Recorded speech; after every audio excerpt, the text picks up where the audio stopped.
احناف کے دلائل قرآن کریم میں ہے فصلی لربک وانحر۔ حسن بصری رحمۃ اللہ علیہ فرماتے ہیں اس سے مراد ہے صلاۃ یوم النحر و نحر البدن، یعنی عید کی نماز اور عید کے دن جانور کا ذبح کرنا۔ فصلی لربک یہ بھی امر ہے اور وانحر یہ بھی امر ہے، اور امر وجوب کے لیے آتا ہے۔ تو جس طرح عید کی نماز واجب ہے اسی طرح قربانی بھی واجب ہے۔ تو نماز کے لیے صلی امر کا صیغہ ہے، قربانی کے لیے انحر وہ بھی امر کا صیغہ ہے۔ تو جس طرح نماز واجب اس طرح قربانی کرنا بھی واجب ہے۔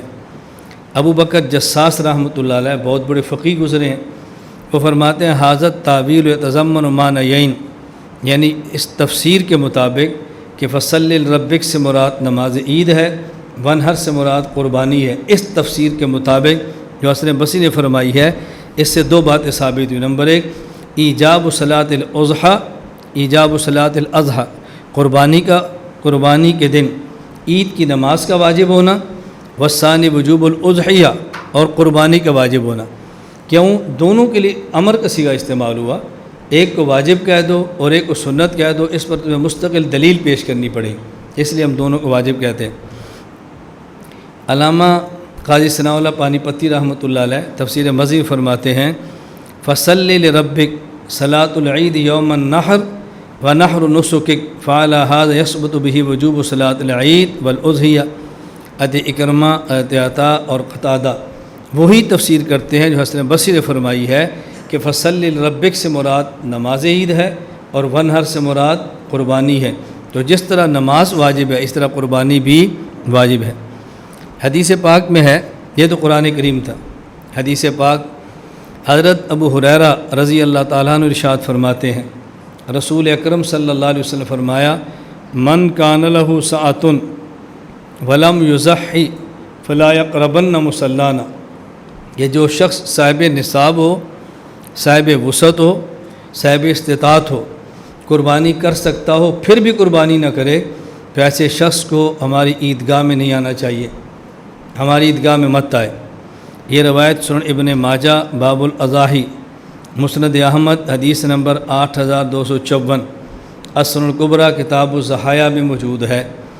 اب اس حدیث سے استدلال کیسے کریں گے کہ رسول اکرم صلی اللہ علیہ وسلم نے قربانی نہ کرنے پر وعید سنائی ہے، وعید، اور علامہ ذیلی فرماتے ہیں بمثل ھذا الوعید لا یلحق بترک غیر الواجب، وعیدات یہ واجب کے ترک پر ہوتی ہیں، جو چیز واجب نہ ہو اس کے ترک پر اتنی وعید سخت نہیں ہوتی جیسے اللہ کے نبی نے ارشاد فرمائی ہے، ہوں گی معمولی درجے کی، اتنی سخت وعید کہ اللہ کے نبی فرماتے ہیں اگر قربانی نہ کرے تو ہمارے ساتھ اگر عید کی نماز ہی نہ پڑھے، ہماری عیدگاہ کے قریب بھی نہ آئے، یہ وعید آ رہی ہے، اور یہ وعید ترک واجب پر ہوتی ہے، غیر واجب کے ترک پر نہیں ہوتی۔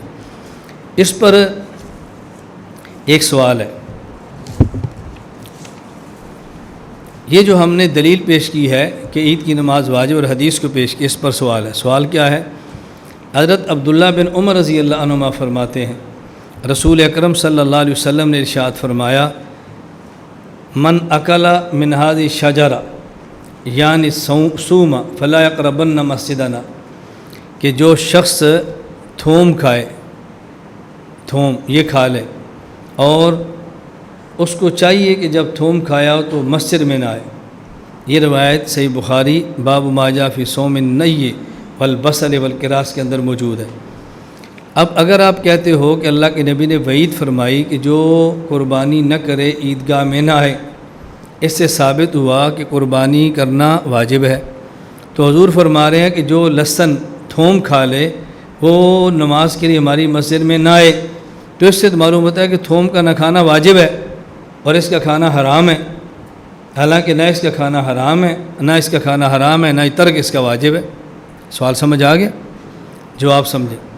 ملا علی قاری رحمۃ اللہ علیہ مرقات شرح مشکات باب المساجد مواضع الصلاۃ، اس کے اندر فرماتے اس کا معنی یہ ہے فالنہی انما ہوا عن حضور المسجد بعد اکل صوم النی ونحوہ لا عن اکل الصوم والبصل ونحوہما۔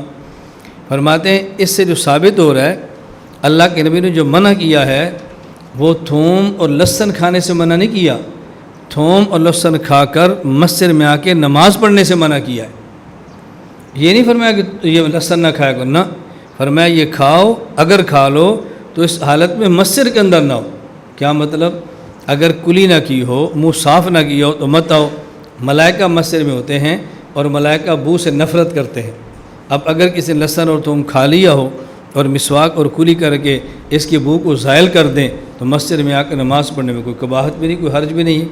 تو یا نہیں، یہ لہسن اور تھوم کھانے سے نہیں ہے، بلکہ لہسن اور تھوم کھا کر مسجد میں آ کے نماز پڑھنے اور مسجد میں آنے سے منع کیا گیا ہے، تو نہیں اور کی ہے۔ دلیل نمبر 3 اس بات پہ کہ قربانی کرنا واجب ہے۔ حضرت مخنف بن سلیم رضی اللہ تعالیٰ عنہ فرماتے ہیں کہ رسول اکرم صلی اللہ علیہ وسلم نے ارشاد فرمایا، یا ایھا الناس ان علی کل اہل بیت فی کل عام اضحیۃ و عتیرۃ۔ اللہ کے نبی فرمانے لگے، اے لوگو، ہر گھر والے پر ہر سال قربانی کرنا واجب ہے، اعلیٰ الزام کے لیے قربانی کرنا ضروری ہے، واجب ہے، اور عتیرہ یہ بھی واجب ہے۔ ہر گھر والے پر قربانی بھی لازم، ہر گھر والے پر عتیرہ بھی لازم۔ یہ قربانی کا مسئلہ سمجھنے کے اعلیٰ وجوب کے لیے ہے۔ عتیرہ یہ الگ چیز ہے، اس کا معنی کیا ہے؟ اس حدیث کی طرح ثابت ہوا کہ قربانی کرنا ہر گھر والے پر واجب ہے۔ باقی عتیرہ کیا ہے؟ زمانہ جاہلیت میں رسول اکرم صلی اللہ علیہ وسلم کی تشریف آوری سے پہلے یہ رواج تھا کہ اونٹنی جو پہلا بچہ دیتی اس کو بتوں کے نام پہ چھوڑ دیتے اور بتوں کے نام پہ ذبح کرتے، تو شریعت نے آ کے اس کو بعد میں منسوخ فرمایا اور منع کر دیا گیا۔ تو پہلے عتیرہ اور قربانی تھی، لیکن بعد میں عتیرہ کا حکم منسوخ ہو گیا، حضور اکرم صلی اللہ علیہ وسلم نے منع فرما دیا۔ اس پر دوسری حدیث بالکل صراحتاً موجود ہے، سنن نسائی کتاب الفرع والعتیرہ۔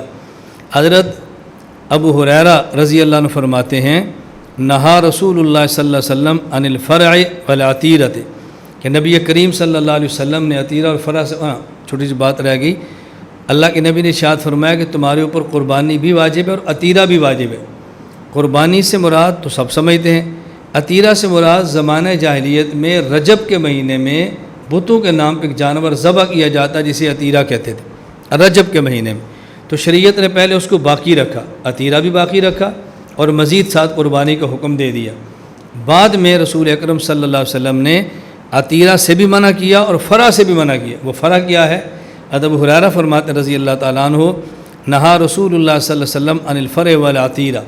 یہ روایت سنن نسائی کتاب الفرع والعتیرہ کے اندر موجود ہے۔ الفرع اونٹنی جو پہلا بچہ دیتی اس کو بتوں کے نام پہ چھوڑ دیا جاتا۔ پہلے شریعت نے اس کو منع نہیں کیا، شریعت نے ایک یہ تھا کہ حرام قرار دے دیا، اب رجب والے عتیرہ کو حرام قرار نہیں دیا بلکہ اس کو بھی رکھا اور اسلامی حکم بنا دیا اور ساتھ قربانی کا اضافہ کر دیا۔ بعد میں عتیرہ کو ختم کر دیا اور قربانی والے حکم کو باقی رکھ دیا۔ اور یہ جو فرع والا مسئلہ تھا، رسول اکرم صلی اللہ علیہ وسلم نے اس کو یوں منع نہیں کیا کہ یکدم منع کر دیا۔ پہلے یہ بتوں کے نام پہ ذبح ہوتا، فرمایا بتوں کے نام پہ ذبح نہ کرو، اللہ کے نام پہ ذبح کرو۔ پھر اللہ کے نام پہ ذبح، اس کے بعد حکم آگے فرع کو مستقل ختم کر دو۔ بات سمجھ آ گئی؟ زمانہ جاہلیت میں رجب کے مہینے میں بتوں کے نام پر جانور ذبح ہوتا جس کا نام تھا عتیرہ، تو شریعت نے عتیرہ کو منع نہیں کیا، اس کو باقی رکھا لیکن ساتھ قربانی کی جانور کو حکم دے دیا۔ پھر زمانہ جاہلیت میں الفرع جو اونٹنی کا پہلا بچہ بتوں کے نام پہ ہوتا تھا اس کو ذبح کرتے، اس کو منع نہیں کیا بلکہ کہا بتوں کے بجائے اللہ کے نام پہ ذبح کرو۔ اور بعد میں فرع کو بھی ختم کر دیا، عتیرہ کو بھی ختم کر دیا، صرف ایک حکم رہ گیا کہ قربانی اللہ کے نام پہ تمہیں کرنی چاہیے۔ یہ جو حدیث پاک ہے مخنف بن سلیم رضی اللہ تعالیٰ عنہ والی، اس پر ایک اعتراض کیا جاتا ہے، وہ یہ کہتے ہیں مخنف رضی اللہ تعالیٰ عنہ اس روایت کو کبھی تو بیان کرتے ہیں اور کہتے ہیں قال رسول اللہ صلی اللہ علیہ وسلم، اور کبھی قال رسول اللہ نہیں بیان فرماتے، اپنی رائے پیش کر دیتے ہیں۔ جب حدیث میں صحابی تک بات پہنچے اس حدیث کو موقوف کہتے ہیں، اور جب صحابی حدیث کو اللہ کے نبی تک پہنچا اسے مرفوع کہتے ہیں۔ تو حضرت مخنف بن سلیم رضی اللہ تعالیٰ عنہ کبھی اللہ کے نبی تک حدیث پہنچاتے اور کبھی اپنی تک رکھتے۔ جب اپنی طرف سے بیان ہو تو یوں لگتا کہ موقوف ہے، اللہ کے نبی کی طرف سے بیان کر یوں لگتا ہے مرفوع ہے۔ تو کبھی موقوفاً بیان کرتے کبھی مرفوعاً بیان کرتے۔ اب بعض نے اعتراض کیا کہ لہٰذا اس روایت پر عمل نہیں کرنا چاہیے۔ اس کا جواب ذہن نشین فرما لیں۔ امام نووی رحمۃ اللہ شرح مسلم نے نووی کے اندر جواب دیا ہے، فرماتے ہیں والصحیح طریقۃ الاصولیین والفقہاء والبخاری ومسلم ومحقق المحدثین انہ یحکم بالرفع والاتصال لانہا زیادۃ ثقۃ۔ اس کو ہم ختم نہیں کرتے بلکہ اس حدیث کو مرفوع اور اللہ کے نبی کے قول ہی سمجھیں گے۔ کیوں؟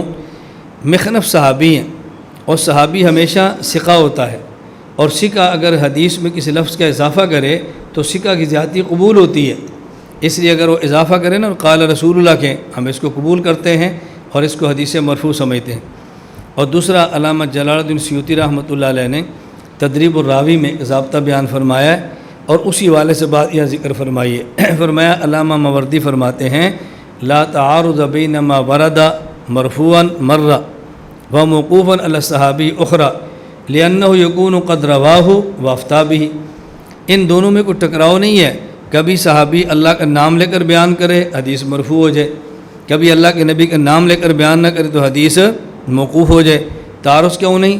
کبھی صحابی حدیث پاک کو رسول اکرم صلی اللہ علیہ وسلم کا ارشاد بنا کر پیش کرتا ہے، اور کبھی اللہ کے نبی کی حدیث کو اپنا فتویٰ بنا کر پیش کرتا ہے۔ جب ارشاد بنا کر پیش کرے تو مرفوع ہوگی، اور جب فتویٰ بنا کر پیش کرے تو موقوف ہوگی۔ اس لیے صحابی کی مرفوع اور موقوف دونوں ٹھیک ہیں، اس میں کوئی جھگڑا نہیں ہے۔ نمبر 3، یہ جو اس حدیث پاک میں فضیلت بیان، یہ جو حکم بیان فرمایا کہ ہر شخص ہر گھر والے پر قربانی کرنا لازم ہے، اب اس کا تعلق قیاس سے نہیں ہے، اور جس مسئلے کا تعلق قیاس سے نہ ہو وہ حکماً مرفوع ہوتا ہے، اس لیے ہم صحابی کی اس بات کو حکماً مرفوع سمجھتے ہیں، موقوف نہیں سمجھتے۔ لا الہ الا اللہ، لا الہ الا اللہ، لا الہ الا اللہ، ما لنا رب سواه۔